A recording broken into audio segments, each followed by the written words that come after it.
Today on the channel, from Mcfarlane, we've got Bizarro.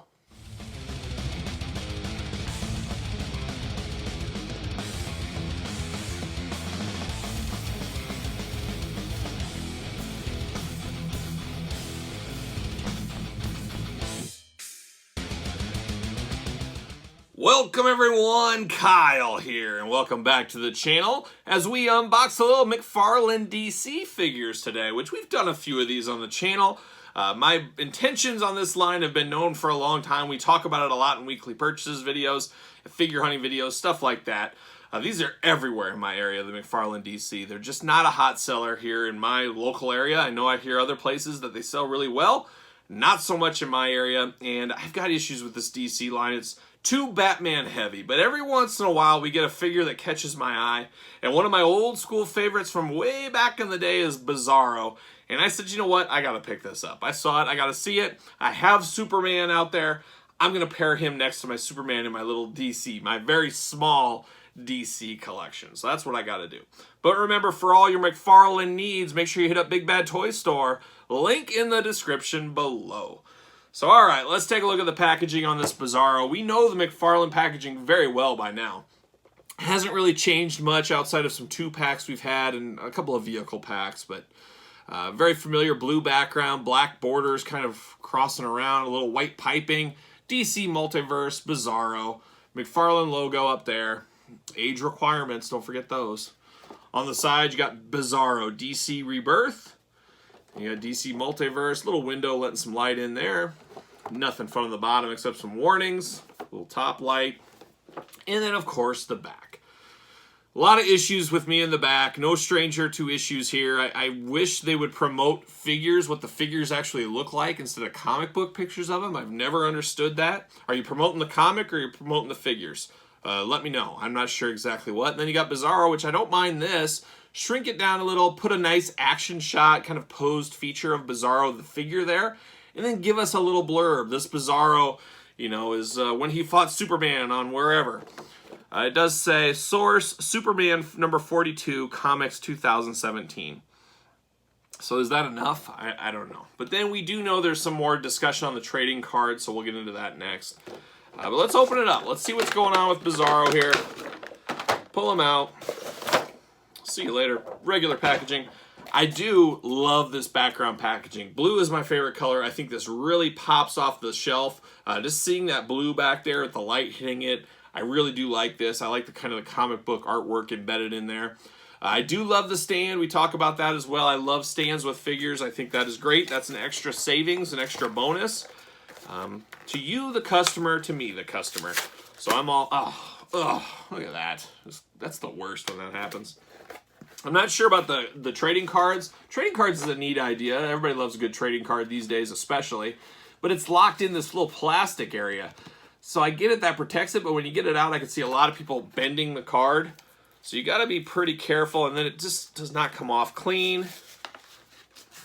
Yeah, I don't know. What are we doing? What are we doing here? See you later.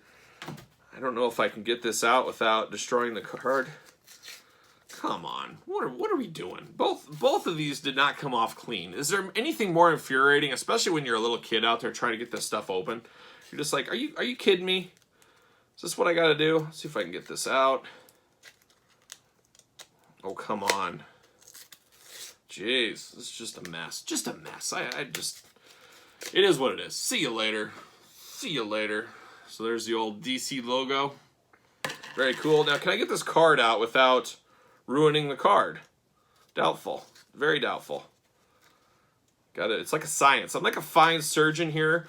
I've been using razor blades 26 years in a professional manner. I'm somewhat of a razor blade expert by now. I really know how to use them. I've opened 1 million boxes in my life. Millions of boxes, especially my old-time days working in a grocery store for many, many years at a very young age. See you later. I'd become a bit of a razor blade master. So there's Bizarro right there. This is definitely not going to grade a 10, unfortunately, this card. From Superman 42, real name. He doesn't have a real name. That's unfortunate. Nobody named him. 6'3", 250 pounds. Bizarro is an imperfect clone of Superman created by Lex Luthor to destroy the Man of Steel, but the defective duplicate has never succeeded, and as a superpowered being with very low intellect, Bizarro is a brute known for his childlike and dangerous temper tantrums. Despite having many of Superman's amazing abilities, most of Bizarro's powers are the exact opposite of those possessed by the Man of Steel. So there you go. Kind of always reminded me of Grey Hulk a little bit. Actually, Grey Hulk was a lot smarter, but it was kind of a mix of Grey Hulk and regular Hulk and kind of Superman universe. Oh, I didn't even know he was buckled in, but I pulled him right out. We've got extra hands. Extra hands always needed. Especially Bizarro. I think these hands will be much better on him than the two-fisted hands, but you guys know I love fisted hands. See you later. Alright, I had to have this one, like I said. Man, the joints on this are much better than some of the others. Some of the others are too tight where it just feels like I'm going to break them off. This is the perfect recipe of loose joints but tight at the same time, if that makes sense. So I like that a lot.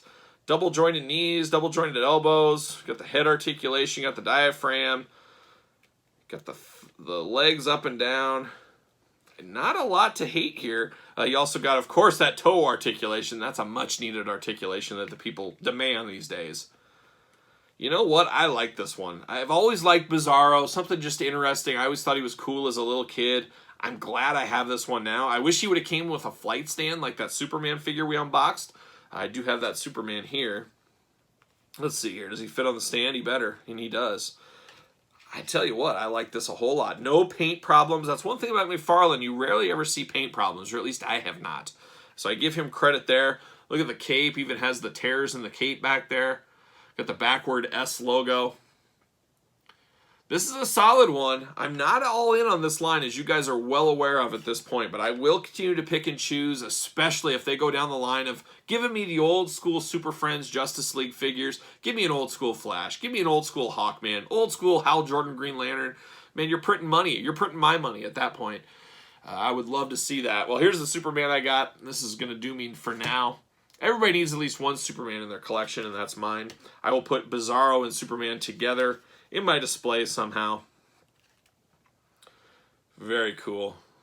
Very cool. I do feel this is a must-have. I'm really pleased with this figure. I really like the looks of it. I like the feel of it. It's the perfect weight. The joints are great. No paint imperfections. This one's a slam dunk. And I don't give Mcfarlane a ton of credit. A lot of people think I hate Mcfarlane. I definitely don't. I'm even thinking of dabbling into Mortal Kombat. It's just something, somehow, I just don't like the packaging on it, as you guys know. I want more blurbs. I want action figure shots on the packaging. I want a more varied lineup. I don't want 2 different Batmans or more in every single line. That's my major issues. And then the scale issue. I feel like they had a perfect point to come in really hot against Marvel Legends. Let's compete. Let's do it the same size. You can scale. You'll get crossover from the kids, crossover from collectors like me. I do feel I'd be more apt to buy some of these figures and maybe even get into DC a little bit if they were the same scale as Marvel Legends. But you put them in a display case together, they don't fit. It's a whole different universe. And once again, I'm more of a Marvel guy than DC. But nothing against you DC guys, and I know there's people that love this line out there. I just wonder, will it run out of steam if they just keep Batman heavy and everything? Just too much Batman. And I like Batman as much as the next guy. But when a Bizarro, something like this comes along, or you know, Doomsday that we got, Devastator, I don't even know. Doomsday, Devastator, it's Doomsday to me. When something like that comes along, guess what? I'm buying it, and I'll continue to buy some stuff like that that catches my eye. But I'm not going to be a completist. I'm not getting all these crazy Batman variants and twists on characters I don't know or don't remember or never heard of, for that matter. But somebody like Bizarro, that's one I'm all in, and as you see, I really enjoyed it. So I really recommend this purchase for 20 and some change. Hit up Big Bad Toy Store. Like I said, this is a slam dunk. I like this one a lot. Pairs very well with my favorite Superman incarnation as well. So there you go. You guys tell me your thoughts on the DC Mcfarlane line. Are you all in? Are you all out? Or are you dabbling like I am? Serial dabbling at this point. Let me know in the comments. Don't forget to like the video. Don't forget to subscribe to the channel. And for Superman and Bizarro, I'm Kyle. See you guys all real soon.